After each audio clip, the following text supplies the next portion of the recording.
تمام قسم کی تعریف، حمد و ثنا، کبریائی و بڑائی اس اللہ رب العالمین کے لیے لائق و سزاوار ہے جس نے ہم تمام کو اشرف المخلوقات بنا کر پیدا فرمایا۔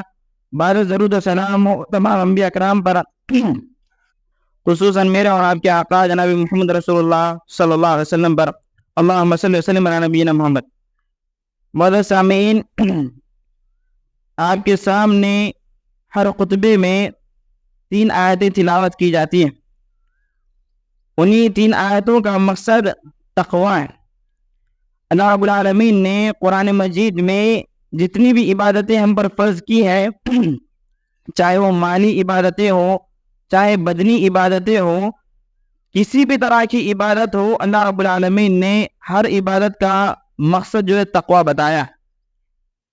یقیناً تقوی کہتے ہیں کہ انسان اللہ رب العالمین سے ڈرتے ہوئے گناہوں سے بچتا ہے، تو اس کو تقوی کہتے ہیں۔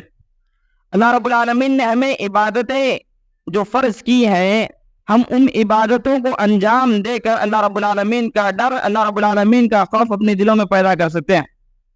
اللہ رب العالمین نے قرآن مجید میں روزوں کے تعلق سے فرمایا، ایھا الذین آمنوا کتب علیکم الصیام کما کتب علی الذین من قبلکم لعلکم تتقون، کہ ایمان والو تم پر روزے فرض کیے گئے جس طرح کہ تم سے پہلے لوگوں پر روزے فرض کیے گئے تھے۔ اللہ رب العالمین نے روزوں کا مقصد بیان کرتے ہوئے فرمایا لعلکم تتقون، تاکہ تم اللہ رب العالمین کا ڈر اپنے دلوں میں پیدا کرو۔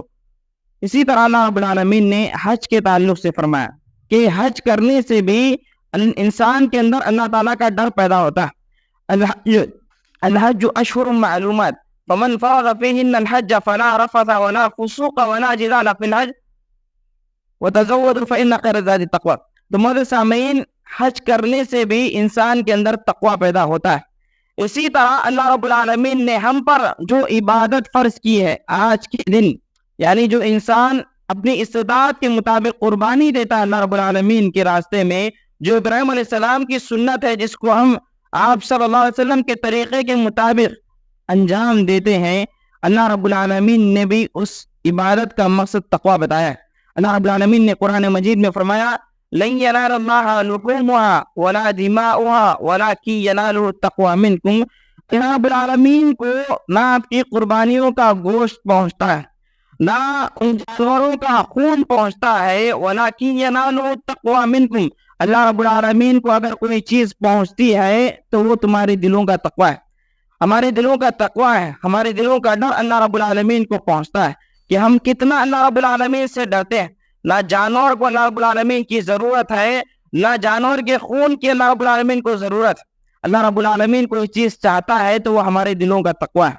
معزز سامعین، آج ہمارے معاشرے میں کئی ایسے مسلمان ہیں جو اللہ رب العالمین کو راضی کرنے کے بجائے بہت سارے لوگوں کو دکھانے کے لیے، ایک دوسرے سے آگے بڑھنے کے لیے، لوگوں کو دکھانے کے لیے کہ فلاں نے ایسا جانور لایا، میں نے اس طرح کا جانور لایا ہے اور اتنی قیمت میں لایا ہے، لوگوں کو بتلانے کے لیے، لوگوں کے سامنے بڑا آدمی بننے کے لیے، معزز بننے کے لیے اس طرح کے کام کرتے ہیں۔ آپ یاد رکھیں، اگر انسان کسی بھی عبادت میں لوگوں کو شریک کرتا ہے، لوگوں کو دکھانے کے لیے کرتا ہے، تھوڑا طور پر بھی، تو عبادت اس کی رائگاں ہو جاتی ہے، وہ عبادت اس کی برباد ہو جاتی ہے۔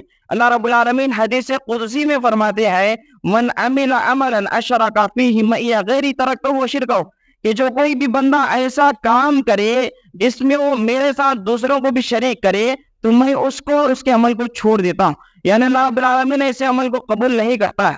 تو معزز سامعین، ہم چاہے چھوٹا عمل کریں چاہے بڑا عمل کریں، جتنا بھی عمل ہو صرف اللہ رب العالمین کو راضی کرنے کے لیے کریں۔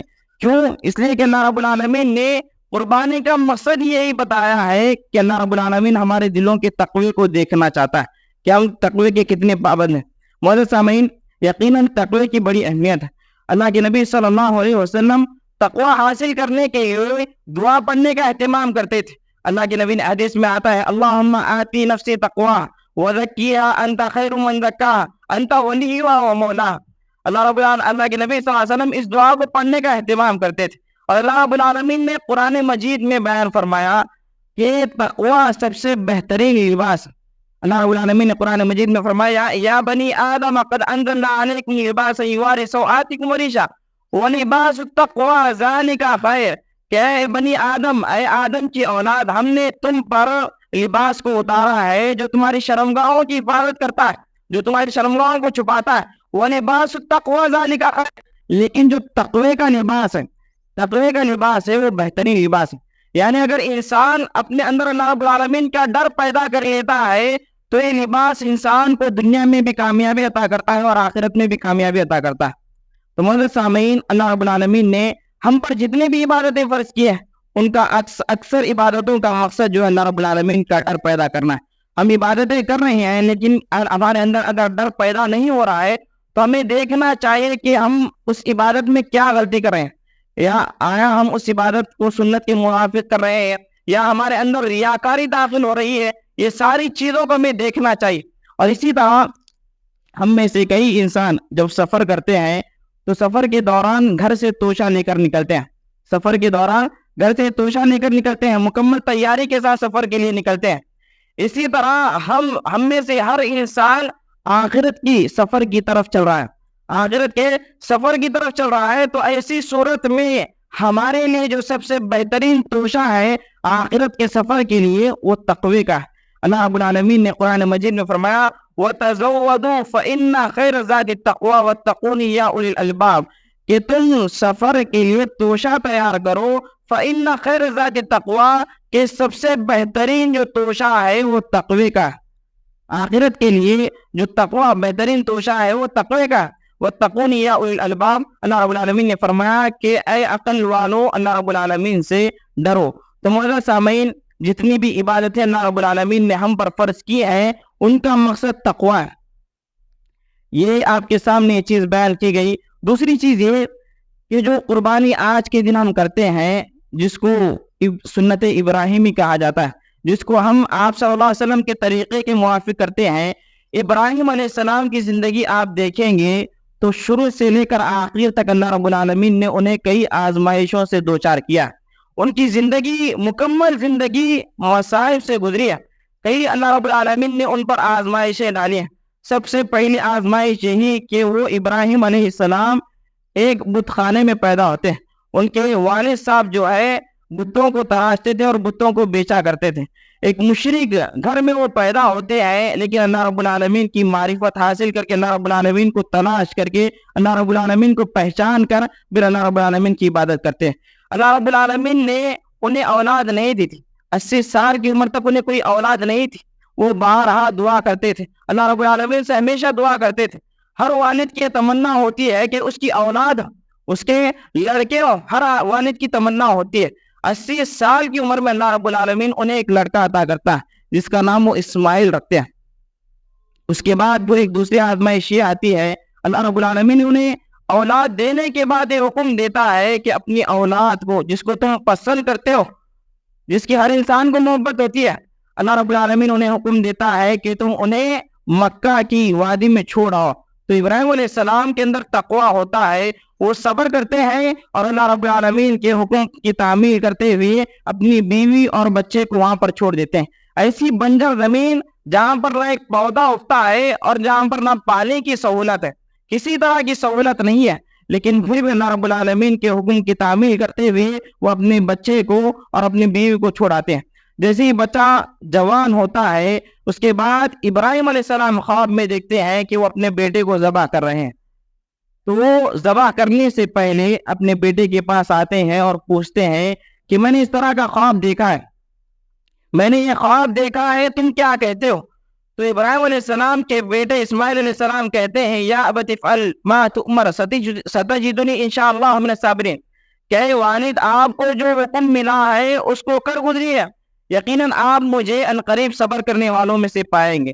تو معزز سامعین، یہ ابراہیم علیہ السلام کی قربانی ہے جس کی یاد میں آج مسلمان جو ہے جانور کو ذبح کرتے ہیں، آپ صلی اللہ علیہ وسلم کے طریقے کے مطابق آج جانور ذبح کرتے ہیں۔ تو معزز سامعین، ہمیں ابراہیم علیہ السلام کی زندگی سے کئی اسباق ملتے ہیں کہ ہم چاہے خوشحالی میں ہو چاہے بدحالی میں ہو، ہر حال میں ہمیں دین پر استقامت اختیار کرنی چاہیے۔ کہ اگر آپ خوشحالی میں ہیں تو دین کو چھوڑ دیں, اللہ رب العالمین کی عبادت کو چھوڑ دیں. اس طرح یہ چیز نہیں ہے. اللہ رب العالمین نے ہمیں خوشحالی میں اور بدحالی میں دونوں میں بھی اللہ رب العالمین نے دین پر استقامت رہنے کی ہمیں اللہ رب العالمین نے حکم دیا ہے. اور اللہ رب العالمین نے فرمایا کہ تعارف الی اللہ, اللہ کے نبی صلی اللہ علیہ وسلم نے فرمایا تعارف الی اللہ فی الرخاء یعرفک فی الشدہ, کہ آپ اللہ رب العالمین کو اپنی خوشحالی میں یاد کریں, اللہ رب العالمین آپ کو تندرستی میں یاد کرے گا. جب آپ پر تندرستی آئے گی, محتاجگی آئے گی, فقیری آئے گی, تو اللہ رب العالمین کو آپ کو یاد کرے گا. تو مولانا سامعین, بتانے کا مقصد یہ ہے کہ ہمیں ابراہیم علیہ السلام کی زندگی سے جو سب سے بڑا سبق ملتا ہے وہ یہ کہ ہم زندگی کے ہر موڑ پر, چاہے ہماری زندگی خوشحالی میں گزر رہی ہو چاہے بدحالی میں گزر رہی ہو, ہر حال میں ہم دین پر استقامت رہنے کی ہمیں کوشش کرنی چاہیے. مولانا سامعین, قربانی کے چند آداب بتا کر میں اپنی بات کو ختم کرتا ہوں. قربانی کا سب سے پہلا ادب یہ ہے کہ انسان کو چاہیے کہ انسان قربانی کے جانور کو جب ذبح کرے تو اس ذبح کرنے سے پہلے چھری کو اچھی طرح تیز کر لے, چھری کو اچھی طرح تیز کر لے. اسلام ہمیں جانوروں کے ساتھ بھی حسن سلوک کرنے کی تعلیم دیتا ہے. اللہ کے نبی صلی اللہ علیہ وسلم نے فرمایا ان اللہ کتب الاحسان فی کل شیء, اللہ رب العالمین نے ہر چیز میں احسان لکھ دیا ہے. مطلب ہمیں ہر انسان کے ساتھ, ہر چیز کے ساتھ حسن سلوک کرنا ہے. فی کل شیء فاذا قتلتم فاحسنوا القتلہ واذا ذبحتم فاحسنوا الذبح, کہ جب ہم جانور کو ذبح کریں تو اچھی طرح ذبح کریں. اس کا مطلب یہ ہے کہ جانور کو تکلیف نہ ہو. وَلْيُحِدَّ أَحَدُكُمْ شَفْرَتَهُ وَلْيُحْدَ ذَبِيحَتَهُ, کہ انسان کو چاہے کہ جانور کو ذبح کرنے سے پہلے اپنی چھری کو تیز کر لے. وَلْيُحِدَّ ذَبِيحَتَهُ, اور جب ذبح کرے تو جانور کو زیادہ تکلیف نہ ہو. تو یہ سب سے پہلا ادب ہے. دوسرا ادب یہ کہ انسان کو چاہیے کہ جو آدمی قربانی کر رہا ہو وہ خود اپنے ہاتھوں سے جانور کو ذبح کرے. اگر اس کو جانور ذبح کرنا نہ آتا ہو تو جو آدمی جانور ذبح کرنا جانتا ہو تو اس کو جانور ذبح کرنے دے. اور اللہ کے نبی صلی اللہ علیہ وسلم نے جو ہمیں دعا بتلائی ہے وہ یہ ہے کہ بسم اللہ اللہ اکبر کہے اور اللہم تقبل من, اس کے بعد جو ہے آپ جس آدمی کی طرف سے جانور ذبح کرائیں اس کا نام لیں, ومن اہل بیتی, اور اپنے گھر والوں کی طرف سے اللہم تقبل منی ومن اہل بیتی, یہ دعا پڑھ کر جانور کو ذبح کرے. تیسری چیز یہ کہ بہت سارے لوگ آج معاشرے میں یہ سوچتے ہیں کہ قربانی کے جانور کے 3 حصے کریں گے. قربانی کے جانور کے 3 حصے کریں گے, ایک حصہ گھر کے لیے, ایک حصہ رشتہ داروں میں تقسیم کرنے کے لیے, اور ایک حصہ غربا اور یتیموں میں تقسیم کرنے کے لیے.